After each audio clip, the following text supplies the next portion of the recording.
there were migrants in the back of your truck, weren't there? Yes, I found 11 migrants in the back of my truck outside Calais.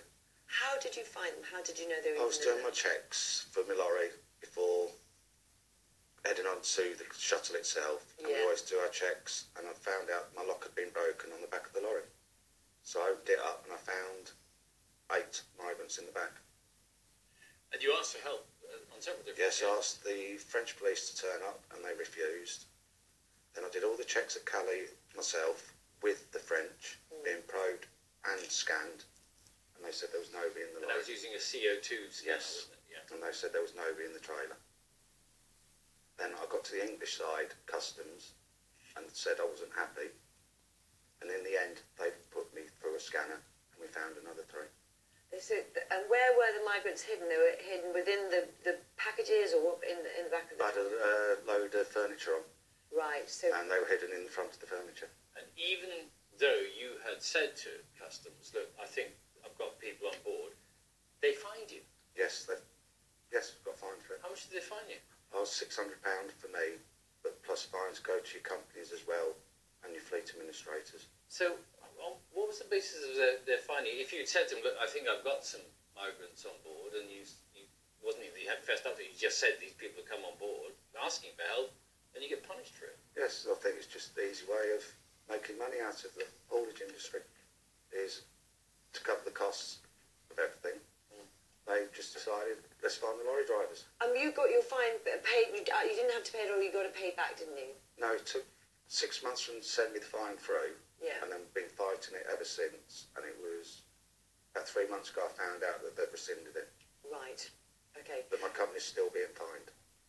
Which seems complicated, as Bill's saying. If you've told them you've got concerns, it seems. What do you think about that? Oh, it's ridiculous how they're doing it. How they can find somebody when you're doing your checks. Yeah. You're asking for help. It's like going to a policeman and asking him, I've seen this crime, and you get fined for telling somebody there's a crime that's happened. And the irony is, here's a statement from the Home Office. The purpose of the civil penalty regime is to ensure that all drivers are taking reasonable steps to stop migrants from boarding their lorries. Drivers who can show they have taken simple steps to secure their vehicles will not receive a penalty. Do you take those simple steps? I took all the steps that were available for me to do. Did all my checks, checked all my logs.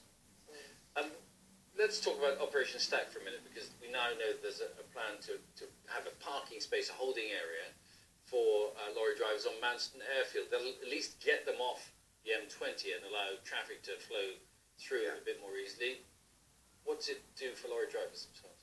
If there's no facilities there, all it can be is just park somebody in the field instead of being parked on the motorway. It's probably a better idea than being parked on the motorway with hard shoulder. At least traffic will be able to keep moving. You talk about the facilities. What are conditions like for people who are involved, having to be in Operation Stack at the moment? Well, they're just portaloos on the side of the road, and occasionally people coming around with food for you. Do you still drive to the continent? No, my company stopped doing it. Right. Because of this? Because of a lot of these problems, yes. And tell me about that moment when you opened the door and you found all those people in your truck. Was that quite a scary moment for you? Yes, scary, stressful, and just a shock. Because I'd only left the lorry to pay for some diesel, and then 2 minutes I must have been away from the lorry, and they managed to all get in. All right, well, Mark, thanks very much for coming and my pleasure. Thank you very much. Thanks, Mark. And just to reiterate this statement from the Home Office, most hauliers take their responsibility for vehicle security seriously, but despite cooperation from the British haulage industry, Border Force estimates 1/3 of lorries arriving at the UK border do not have basic standards of security. Oh, we'll talk about that.